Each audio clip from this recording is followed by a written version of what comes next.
Manuel By Lopez. capturing 53% of the vote, Andrés Manuel Lopez Obrador won by a landslide, the biggest mandate in Mexican history.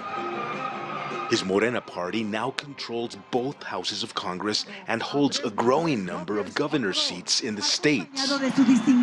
This gives AMLO a chance to transform Mexico from a nation of widespread poverty and inequality to one of growth for all citizens.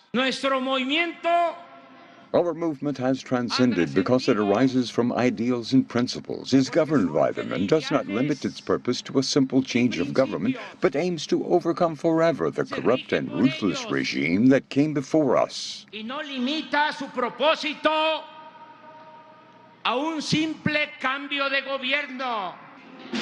In his sweeping speech Monday, AMLO listed what he considers his administration's many achievements, including the creation of Mexico's new National Guard. The president says he will use it to curb immigration from Central America and fight criminal violence. But official statistics indicate the number of crime-related murders in Mexico has risen compared to the first half of last year, before AMLO came into office. AMLO also touts the work of his top diplomats, who diffused the threat of new tariffs from U.S. President Donald Trump.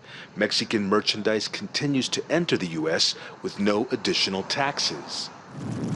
Mexico's president has focused on kickstarting the corruption-ridden state-run oil company, Pemex. His plan to build a new refinery has some worried over how he will pay for it. Others say the refinery is being built with no environmental impact studies. His critics won't let AMLO forget how he halted the construction of a new international airport for Mexico City. The president says he took that decision partly because of a lack of transparency from the previous administration. Many investors remain skeptical. Mexico's president is promising his people that the country's economy will not fall into recession. He says inflation has fallen during his presidency and the Mexican peso has increased in strength against the U.S. dollar. It seems AMLO's populism has exposed an open wound in Mexican society, one based on deeply rooted class divisions between the wealthy and millions of impoverished Mexicans. Some worry AMLO has too much power.